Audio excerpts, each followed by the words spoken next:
One of my favorite movie genres is that of the road movie. We're all very familiar with the type of story in those movies. There is a certain situation, and all of a sudden, everything changes. And the hero, or multiple heroes, have to go on a journey to figure out a way to sort things out, to make things work again, to fix the universe, to defeat the empire, to you name it. And they don't find the solution right away. No, they have to travel from one place to another. They have to learn, they have to discover. Sometimes they have to stumble and fail.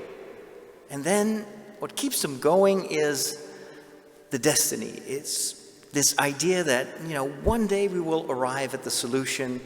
We will find the Holy Grail or a new lightsaber or whatever, the Death Star, and maybe the one point that is vulnerable so we can blow it up and fix the universe, and all will be well. And the reason that we like those stories is that they resemble our own story, the story of our life. Almost none of us lives in one place alone for their entire lives.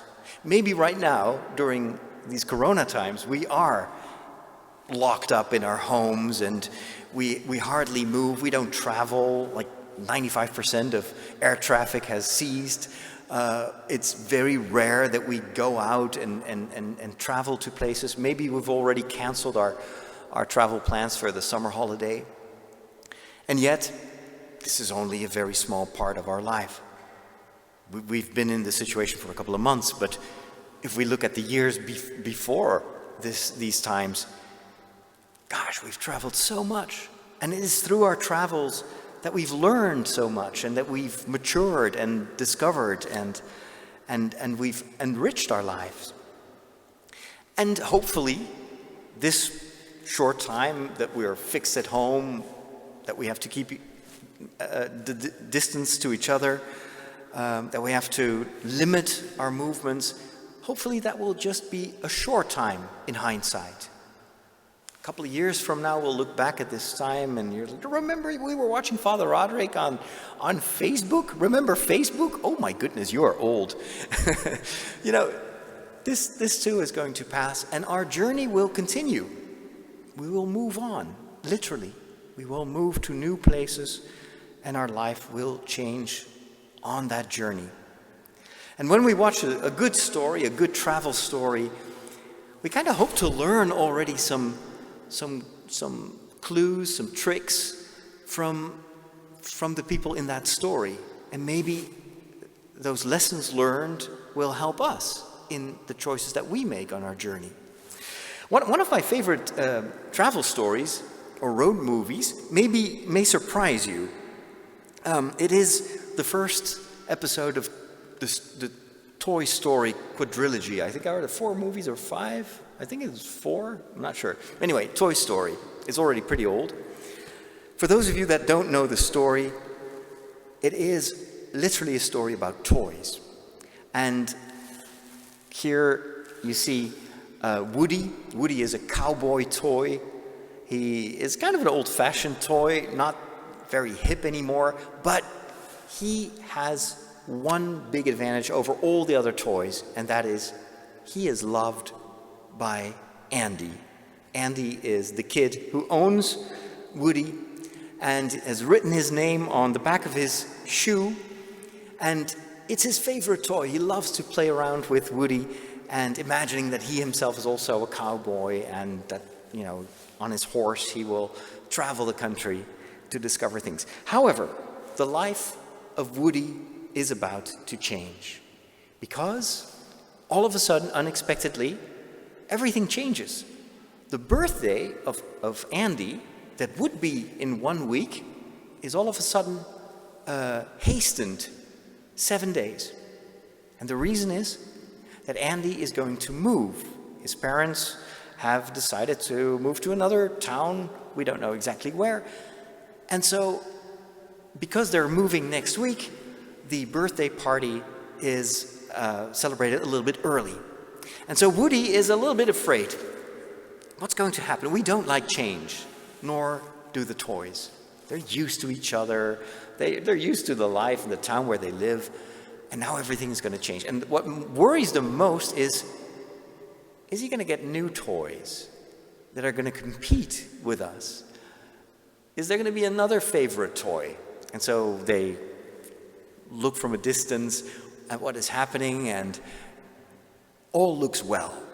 The new toys that Andy gets are absolutely not to the level of the existing toys. So they think they're safe. However, there is a surprise present. There is a box that Andy didn't think he would get, and when he opens the box, this fellow jumps out. It is Buzz. And Buzz is an astronaut. He is a space ranger, and he believes that he's real. He doesn't understand the concept of being a toy. He's convinced that he is definitely this space combatant, this superhero. And of course, he's got a space suit. He's got lasers in his arm. He can shoot at aliens. So much cooler than this old-fashioned cowboy. And then what happens is that Woody is trying to get rid of Buzz. And he hopes that when Andy and his family move, that they will forget about Buzz, and that he will again be the favorite toy of Andy forever and ever. But of course, it never goes the way you plan. And both of them end up discarded, forgotten. And when the moving van disappears at the horizon, Woody and Buzz are stuck with each other. And they have to try to figure out how to get home, how to get to their new home, how to get back to Andy. And as usual, even though you may be very different from each other, you may clash, you may be jealous of each other, what binds them all of a sudden is that common journey, is that common goal. We have to get home to the new home of Andy, and we need to help each other to get there. This story is full of symbolism, full of lessons, full of teachings, I would say, that are not so different from what we see happening in the gospel. The journey of Jesus and his disciples is very much like a road movie. Jesus is constantly traveling from village to village, from town to town. Sometimes he's out in the open, sometimes he is in the middle of a city, but every time when they think, now we're here, we're good, everything is fine, Jesus says, we got to move on. Even when they climb this mountain and they see Jesus appear in glory and there's like, oh, this is awesome. Oh my goodness, let's just build some tents here and this is the place to be. We've never been closer to heaven. At that point, Jesus says, we got to go down, we got to move on. This is not the end of our journey. And it is along this journey that these disciples that at first didn't know each other, they had nothing to do with religion. Most of them were fishermen, and Jesus just picked them up at the beach. It's like, come along with me, come and see. They followed him, and we hear quite a few stories in the gospel, these apostles that we now venerate with, holy statues and everything, and we sing songs about them. But at first, they didn't get along at all. They were very different. Like you had Peter, and then you had Thomas and Philip, and at times they just butted heads, and they didn't agree, or they were jealous, and they were trying to figure out who would be the most important one in this kingdom of God that Jesus talked about, etc. And it is by making these mistakes, by being corrected by Jesus, sometimes even completely losing him from sight, like Peter did when Jesus is imprisoned by the Romans. It is through this journey of successes and failures that they finally find out what they're supposed to do, what the road ahead will be, where they need to go. And along the journey, they also discover that but they can't do it without Jesus, and they can't do it without each other. And when one of the 12 gets lost forever, Judas, it is a hole in their friendship. It's a hole in that community. And they have to find someone to replace him, because you can't miss friends in this journey. You need to be together. That is, I think, what is the strange confusion in this gospel that we're reading. John, the evangelist, writes his gospel probably much later than the other three gospels that we have. And so John has taken the time to really think about this journey that Jesus went with the apostles. And he reflects on it. And so when he writes down what happened, he has a very specific idea that he wants to bring across. And here it is, the essence of the journey. What is this journey that Jesus talks about? In his long chapter 14, John writes down a speech that Jesus gave at the Last Supper. So this is right before he gets imprisoned by the Romans. And Jesus talks about this journey that he has to go on. And maybe they looked at each other as like, what is he talking about? We just did the biggest journey of our lives. Where is he going now? What's the next thing going to be? We're in Jerusalem. Can there be any place better than this? Of course, they hadn't heard of the Netherlands yet. But they were like, come on, we're here. It's almost Easter. Let's stay here. And Jesus says, no, I got to go. And you know where I'm going. And you also know the way. And they take it literally, of course. It was like, well, come on, Jesus, you haven't told us anything. How can we know? We can't read minds. How do we know where you're going? And if we don't know where you're going, how do we know the way? And then Jesus says this very enigmatic thing. You know very well where I'm going, and you also know the way. And John plays with this because he wants us, the listeners, the readers, to think about that. If they don't know it, they're the apostles, then we should ask ourselves, but do we actually know the way? Do we know where to go in life? Or are we like Woody and Buzz? We're completely lost. And our master in the story, Andy, he's gone. How do we know how to get home? Toy Story teaches Buzz and Woody that the only way to find the way back home is by helping each other, by teaming up, by becoming friends, by setting aside their differences. And at one point, Buzz is in danger, and then Woody's in danger, and then they have to risk their own life to save the other. And it's in this process of friendship, of learning to be friends, learning to support each other, helping each other to find the way, that they will actually arrive home. And the movie ends with another birthday a year later. And again, they're in the same situation. And there may be another new toy that will compete with them, but they don't care because they have found the goal of their journey. And that is to be together and to be with Andy. And only friendship has shown them that way, that direction. That, I think, is what Jesus tries to explain here to his disciples. I am the way, he says. And no one goes to the Father. You may think, well, who's this Father? And show me the Father. But you already have seen him. And you know that the way to the Father goes through me.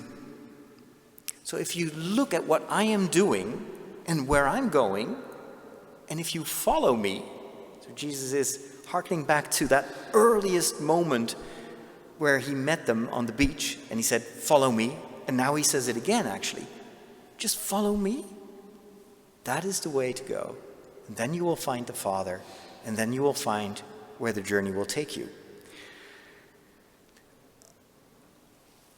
Exactly 3 years ago, I heard this very same gospel very far away from home. I was myself on a huge journey, and I've taken a souvenir. Where is it? Right here. It's in here. This cylinder contains a very precious document for me. And it tells the story of the journey of my life. The most impressive, most emotional, most life-changing journey that I've made in these 52 years. And that was the road to Santiago de Compostela in Spain. I had been ordained about 3 years ago, and I was thinking, maybe it is time for a change. When you're in life at a certain time, you tend to fall into this routine, and every year resembles the year before. And I felt I needed a challenge. Maybe God was trying to tell me something. Maybe I needed to take a new direction. So I took off to Lourdes, where my vocation started years ago, and I wanted to walk all the way to Santiago de Compostela in Spain. And I was convinced that this journey would be a revelation. That's what I read everywhere. Everyone who walked to Santiago said, "Oh, you're gonna have these revelations. You're gonna pray like never before. God is going to touch your heart. He's going to reveal himself to you, and you're gonna have these insights. And oh, it's going to be amazing." So I was like, "Okay, let's go, and let's see what this journey will bring me." And the first week was a disaster. I was tired, everything hurt. I got almost an injury that disabled me for the rest of the journey. I was afraid that I had to go home. And the second week was even worse. I tagged along with a French doctor, a former doctor, and at first he was so happy that I was a priest, and I was happy to have a companion. And then he thought, because I was a priest, that I wanted to pray like 5 rosaries every hour and meditate and visit every single church and chapel along the road. And the only thing that I could think of was like, "Oh, give me a break. I just need a coffee. Oh, no, not another church. Oh, no, now he wants to pray another rosary. I am not doing this." And so I was like, this is not supposed to be like this. This was supposed to be a journey of discovery and revelation, and the only thing that is revealed to me is what a lousy priest I am. And that I don't like to pray the rosary all the time. Anyway, I started to overcompensate. It's like maybe I'm just not walking enough. I need to make more miles, more kilometers. So I walked and walked and walked. But nothing improved. And I was constantly thinking, what is this journey? How can I make this better? I'm doing something wrong. When does my road to Santiago finally start? Because I've wasted more than 3 weeks now, and I still don't get it. And I still feel like I don't have any revelation. Like I have never thought so much about coffee as during those first 3 weeks of the Camino. And then, exactly 3 years ago, this evening, I entered this small Spanish town. And there is a church in the center, and they have evening mass. And I was so happy because I had been traveling through all sorts of villages, and all the churches were closed, or mass was already over, or there was no priest. And I entered this town, and there's this church, and there's an evening mass. I was like, this is a sign of God. I need to go there. And the church was packed. This was way before Corona scare. So I was like trying to find a place in one of the benches.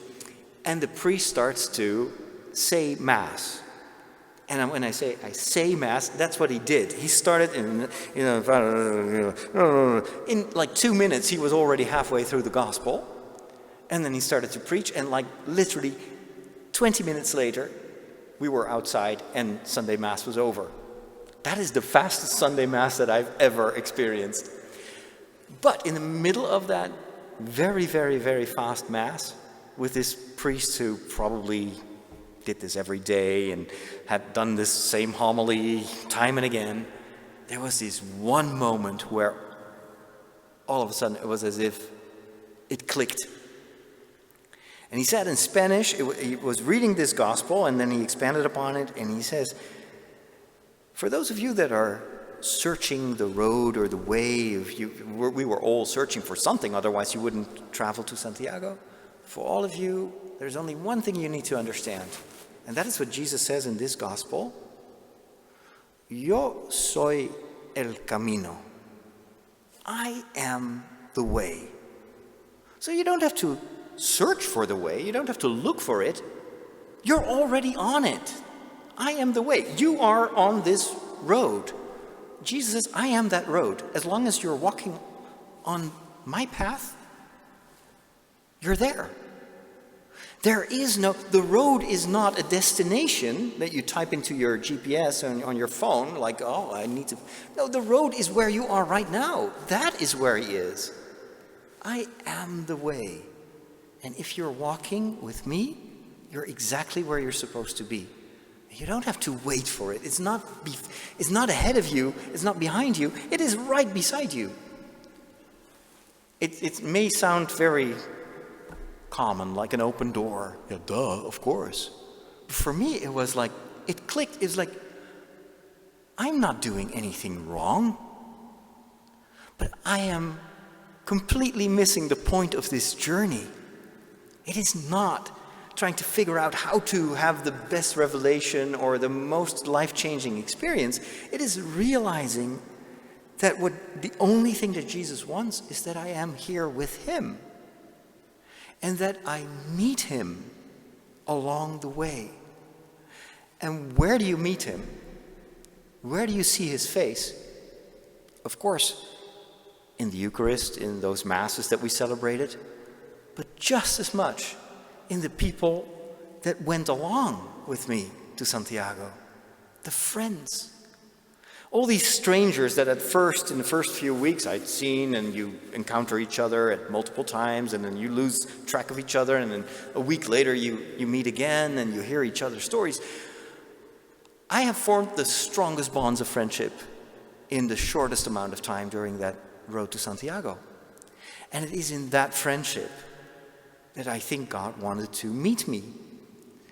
And I've never felt more needed as a priest as during those weeks on my way to Santiago, when I was dead tired on a Sunday, and I'd already celebrated Mass in the morning, and then we're in this hostel, and it started to storm, and there was a rain and thunderstorm and lightning, and then two of these other young people approached me, and they're like, "You're a priest, right?" "Yes." "Could you maybe celebrate Mass?" "Sure." But where? There is no chapel. The church is closed in this village. And I said, "Well, maybe we can just build a small altar here in the room where we had all the beds, all the bunk beds." And so crammed into, in between these bunk beds, we had this tiny little table. I didn't have a chalice with me. I only had a little bit of wine and a few hosts. And so we just used whatever we could find, like a glass cup, and we celebrated Mass. And they was like, "Okay, maybe there are some other people that also missed Mass this morning." And 5 minutes later, there are like 25 people all surrounding me in that dormitory, and we celebrated Mass in 20 languages. It was like, that felt as, this must like Last Supper must have been like a bit like this. It was such a strong experience, and it was because of the friendship. It was of this kindness, this that we needed each other, that they needed me and I needed them. And it's in that friendship that God reveals us how close he is and where he wants us to go. What does this mean for our times? Our lives have changed, the world has changed, and I wonder if it will ever be the same. The church is changing as I speak. I have an empty church here, just a few people singing and helping me with the cameras and with the readings, but all the rest of my parishioners are gone. They're not here. And I'm not even sure if they will come back when everything returns back to normal. And maybe in your own personal life, the coronavirus has changed everything and has put your entire existence in jeopardy. Am I still going to have a job in a couple of months from now? Will I still have money to pay the bills? All the plans that I had, will they still come to fruition? Or will none of that actually be realized? Maybe my life is going to take a turn where I don't want to go. What is the road ahead? Where do we go as a church? Where do I go personally? What will my life look like? The one thing that I've learned from Woody and Buzz is it actually didn't really matter how they got back home, but what mattered is that they did it together, that they had each other. You've got a friend in me. That's the titular song of the entire movie franchise. You've got a friend in me. And that is the message of the movie. Not that they were lost and how they survived all the dangers along the way. What they discovered is, you've got a friend in me. And when you discover that, you're exactly where you have to be. If we realize that what matters most in our lives is not our career, is not the money that we'll make, it's not whether there will be a vaccine or not, or whether the church will continue the way it is right now. What matters is that even if a lot has fallen away, what remains is friendship. The reason that I'm talking to you is because there is friendship between you and me. And that friendship is where God lives. He is the source, the origin of this friendship. And so if we experience this friendship, if we have friends, if we build friendships, all the rest is actually secondary and not that important. If we ask ourselves, where do we go from here? Where do we go after the corona crisis? Think about what Jesus says here. I am the way. And if you walk beside me, you are already at your destination, even though you may have to walk still for miles and miles. But you're already here, and I'm here with you. And if you realize that, then you'll understand why Jesus starts this speech by saying, do not let your hearts be troubled. In other words, don't be afraid. You are where you need to be, and I'm here with you. And that's all that matters, and nothing else should scare you. Amen.